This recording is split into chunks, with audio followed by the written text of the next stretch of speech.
নমস্কার শুভ দর্শক বন্ধু, আজ আমরা এসেছি একটা সূর্যমুখী ক্ষেতে। এই সূর্যমুখী কিভাবে চাষ করা হয় সে সম্পর্কে আপনাদেরকে এই ভিডিওর মাধ্যমে তুলে ধরছি। আমি আমার এক চাষি বন্ধু ভাই আছে, তার কাছ থেকে কিভাবে সূর্যমুখী চাষ করা হয় সে সম্পর্কে আমি বিস্তারিত জেনে নেব। চলুন ভিডিওটা শুরু করা যাক।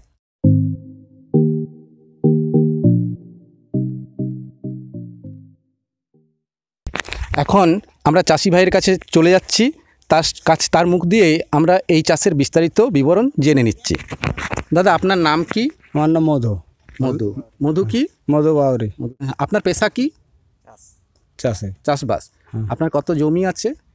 আমার জমি নাই, আমি ভাগে চাষ করি। ভাগে চাষ করেন? তো মোটামুটি কতটা জমি চাষ করেন? আমি ভাগে চাষ করি, আমি 20 বিঘার মতো। 20 বিঘার মতো। তো ভাগে চাষ করে আপনার যে টাকা রোজগার করেন সেটা দিয়ে সংসার চলে? হ্যাঁ হ্যাঁ, সংসার চলে। হ্যাঁ। আপনি কি কি চাষ করেন? চাষ নানা রকম, এই সবজি ধান আছে, ছোলা আছে, আচ্ছা, আর নানা রকম সরষে আছে, যেমন সরষা করেছি, সরষা আছে, এইরকম জিনিসগুলো চাষ করি।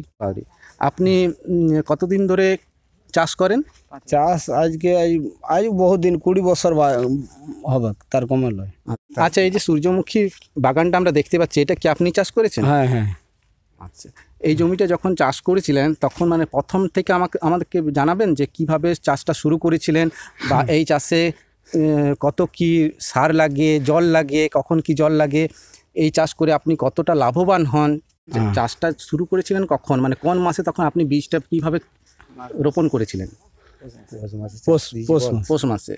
আচ্ছা, বীজ রোপণ করার আগে কিভাবে আপনারা সেই বীজটাকে কিভাবে প্রস্তুতি করেন? না, এবারে বীজ ছড়িয়ে লাগাই দিয়ে ট্রাক্টর দিয়ে করে সব কিছু করে দিলাম, কোনো অসুবিধা নেই। আচ্ছা, তো তারপরে মাঝে মাঝে কি ওই জমিতে জল তো দিতেই হচ্ছে, 3 বার জল দিয়েছি, কোনো অসুবিধা নেই। কখন জল দেন? 3 বার, 21 দিন বাদ। 21 দিন বাদ। 21 দিন, 15 দিন এইরকম, মানে জল ইয়াকে মানে সংশোধনটা রাখতে হবে। যদি মরে যায় তাহলে আমরা সার দেন? 27 কেজি সার দিতে এইটা আমার দাঁড়াইছে, আর ওইটা কিন্তু ওইটা আমার আরও লাভবান। প্রথমে জমিটাতে পাওয়ার টিলার বা রোটার দিয়ে চাষ দিয়ে পৌষ মাসের শেষ দিকে বীজটা বপন করা হয়। আচ্ছা, আমরা আর এক চাষি ভাই বন্ধুর কাছে যাচ্ছি, ওনার কাছ থেকেও আর একটু জেনে নিচ্ছি। যে প্রথমে ধরুন জমিটাকে তৈরি করা হয় রোটার বা পাওয়ার টিলার দিয়ে, দুটো চাষ দেওয়া হলো। চাষ দেওয়ার পরে আমরা ওই পৌষ মাসের শেষ দিকে বীজটা বপন করা হয়। আরেকটা চাষ দিয়ে দেওয়া হলো, তাতে বিঘা পিছু হয়তো 20 কেজি করে সার দেওয়া হয়। তো 20 কেজি সার দেওয়ার পরে এরপরে গাছ হয়ে গেল। গাছ হওয়ার 15-20 দিনের মধ্যে আমাদেরকে সেচ দিতে হয়। হ্যাঁ, সেচের পরে সেচ দেওয়ার পরে আপনার এই গাছটা এইভাবে তৈরি হয়েছে আর কি।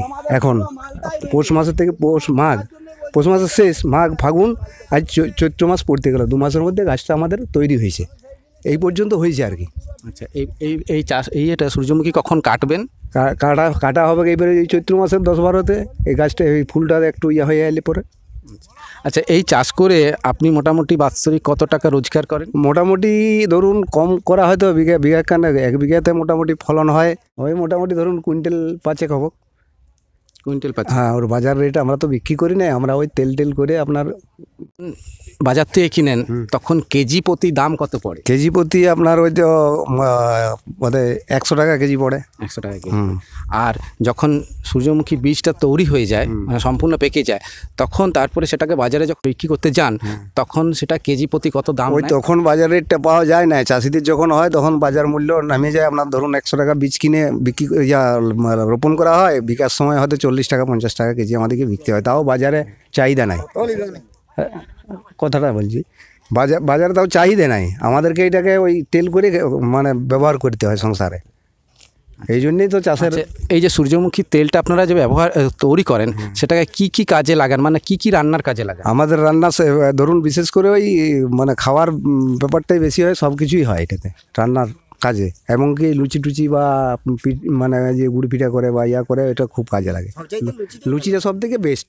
আচ্ছা, আপনি যে এই চাষটা করেন, এই চাষ করে যে লাভ করেন, মানে যে টাকার লভ্যাংশ হয়, সেই টাকা দিয়ে কি আপনার সংসার জীবন চলে যায়? সংসার পুরোপুরি চলে না, একটা সাইড চলে আর কি। কেমন কেন ধরুন বিক্রি ওই যে বললাম মানে চাষ করার উদ্যোগটাই তো নষ্ট হয়ে যাচ্ছে, যেহেতু আমরা বাজারে বিক্রি করতে পাইনি, যার জন্যে আমাদের মানে তবু কিছুটা করা হয়, বছর বছর করা হয়, সেই জন্যই করা হয় আর কি। আরে সংসারে কাজে লাগে, কিন্তু মানে সম্পূর্ণ সংসার এটার উপরে চলবে বলে মনে হয় না আর কি আমাদের। তবে একটা সাইড খরচা চলে। আপনার বাড়ির সন্তান সন্ততি কজন? আমার 2 জন। আপনার নামটা? আমার নাম সুভাষ মণ্ডল। অনেক ধন্যবাদ বন্ধু সুভাষবাবু। এই সূর্যমুখী চাষ করে তিনি কিভাবে সংসার চালান সে সম্বন্ধে আমাদেরকে জানালেন। ঠিক আছে, আজ এই পর্যন্তই। পরবর্তী ভিডিও আর নিয়ে আসছি খুব শীঘ্রই। ততক্ষণের জন্য ভালো থাকুন। আরেকটি যেতে যেতে বন্ধুদের কাছে একটি রিকোয়েস্ট করব, চ্যানেলটিকে সাবস্ক্রাইব করে দেন। সাবস্ক্রাইবের পাশাপাশি নোটিফিকেশন বেল আইকনটি বাজিয়ে অল অপশানটি সিলেক্ট করে রাখুন। নমস্কার, ধন্যবাদ।